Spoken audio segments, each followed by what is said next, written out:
Jeg hedder Sara Louise Mur. Jeg er professor i ledelse og diversitet på Copenhagen Business School, og den her video handler om ledelse af diversitet og inklusion. Mere specifikt så handler den her video om begreberne bag. Den trækker hovedsageligt på 3 af mine bøger, Den inkluderende leder, ledelse af køn, og så også, hvordan bekæmper vi hverdagsdiskrimination. Hvis vi starter med nogle af begreberne, så opererer vi ofte med diversitet, inklusion og lige muligheder. Lige muligheder er også det, vi på engelsk kalder equity, altså DEI, diversity, equity og inclusion. Men på dansk, der føler jeg i hvert fald, at den bedste oversættelse er lige muligheder. Lad os starte med diversitet. Hvad er diversitet? Jeg har altid syntes, at Lego-figurer er sådan en god metafor for, hvad diversitet er. For hvis man har en hel masse forskellige Lego-bokse, så kan man kombinere de her figurer på 1 million forskellige måder. Sådan er det også med diversitet. Vi er alle sammen som mennesker forskellige på rigtig mange forskellige måder, og det kan kombineres på 1 million forskellige måder, ligesom Lego-figurerne. Så diversitet, der kigger vi ofte på usynlige og på synlige faktorer. Hvad kan vi se, eller hvad tror vi kan se, og hvad kan vi ikke se? Hvad vi kan se, det er måske hudfarve, det er køn, det er højde, måske også en antagelse om alder i hvert fald, og noget af det, vi ikke kan se, det er måske seksuel orientering, det er måske neurodiversitet, andre af de mere skjulte faktorer. Der er også det med diversitet, at nogle af de her faktorer og dimensioner kan vi måle, nogle kan vi ikke måle.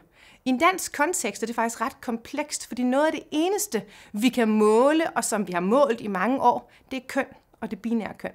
Vi kan for eksempel ikke måle på etnicitet. Vi kan ikke måle på seksuel orientering. Det må vi simpelthen ikke registrere.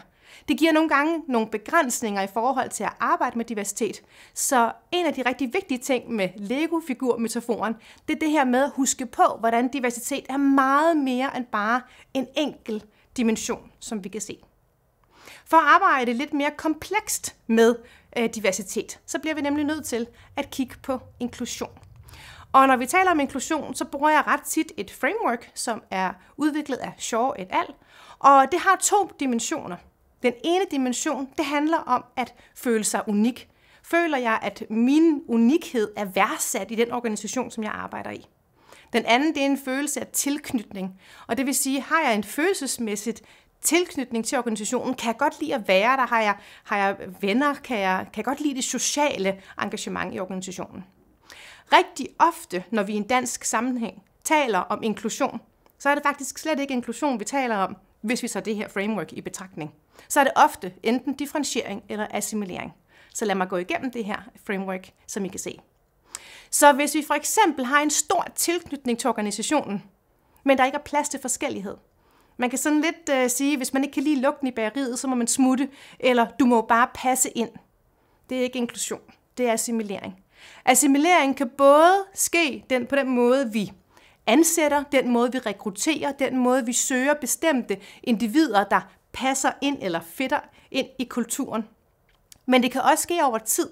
Så over tid, så kan man godt få en fornemmelse af, hvordan skal jeg opføre mig her, for ligesom at blive en del af det hele, en del af kulturen og føle den her tilknytning.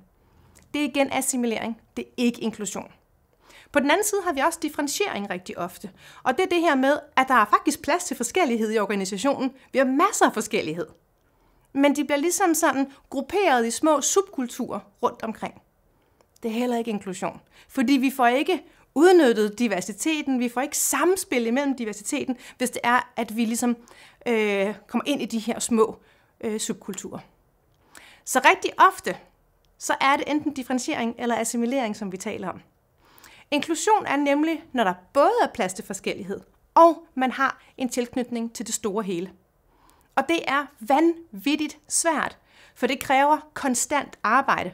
Og rigtig mange af de organisationer, som jeg undersøger eller arbejder med, der siger de jo også, men nogle gange er det jo bare rart at falde tilbage i sin subkultur, eller bare være et sted, hvor man er ligesom alle de andre. Og det er fuldstændig rigtigt. Det er lige præcis det, der er humlen i det hele, og lige præcis det, der gør det så svært. Det er, at vi faktisk ofte synes, at det er nemmere og rarere at være sammen med nogen, der ligner os selv, fordi vi ikke er bange for at begå fejl, fordi vi ligesom ved, hvad stemningen er. Vi kan fornemme hinanden meget bedre. Men hvis vi skal snakke om reel inklusion, så bliver vi nødt til måske at få den der lille bitte smule ubehag i maven, der gør, at vi forholder os til det, der er anderledes. Så er der det her med lige muligheder. Lige muligheder er altså også et komplekst begreb, og et eller andet sted så er det faktisk nemmest forklaret med sådan et par billeder, som vi ser her.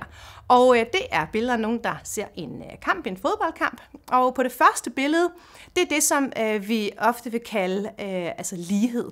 Så det her, du har samme muligheder som mig for at opnå det her. Vi kan tale om uddannelsesvalg som et eksempel. Jamen altså, uddannelse er gratis i Danmark, så i princippet burde alle have lige muligheder for at få en uddannelse.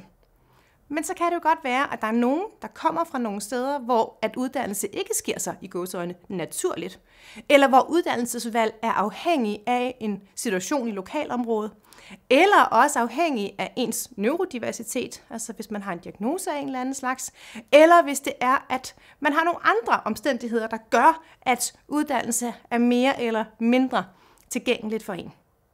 Så de næste 2 billeder er forskellige måder at arbejde med lige muligheder på. Det første, det er sådan en positiv særbehandling. Det er det her med, at vi løfter aktivt nogle individer, hjælper dem, så de kan se op over hegnet.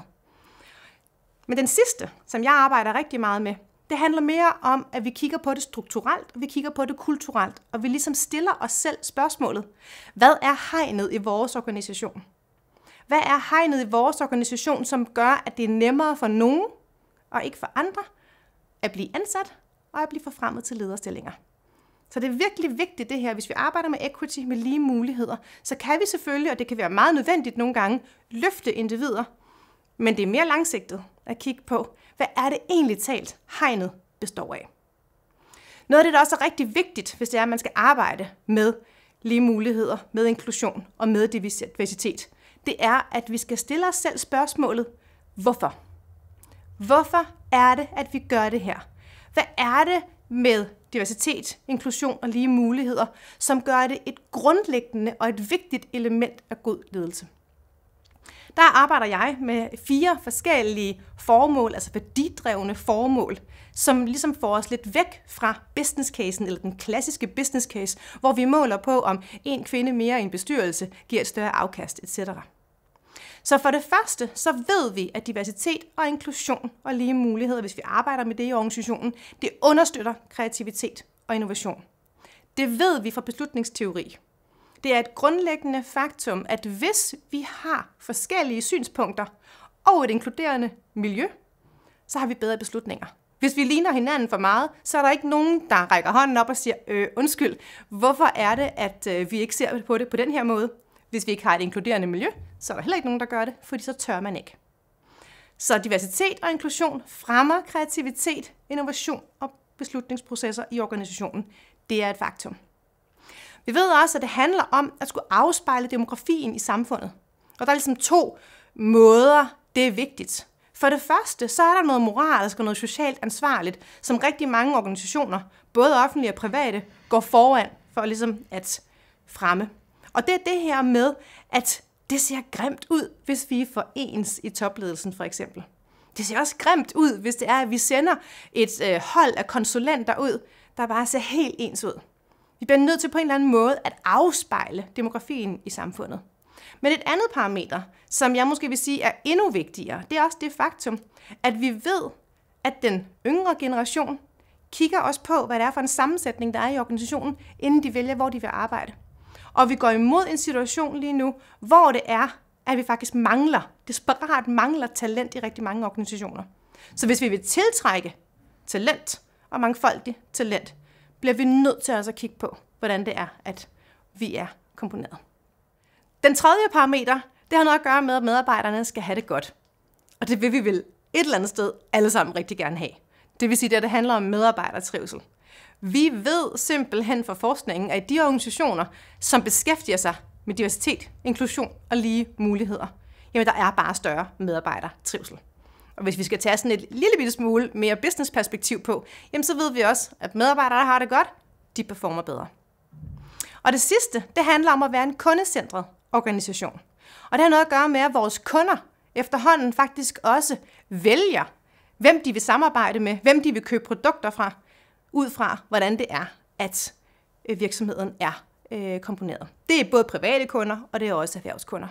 Så det betyder noget i forhold til, hvad det er for nogle kunder, vi kan tiltrække, hvordan det er, vi ser ud. Så det var nogle af grundbegreberne, og noget af det, der gør, at det er vigtigt at beskæftige sig med diversitet, inklusion og lige muligheder.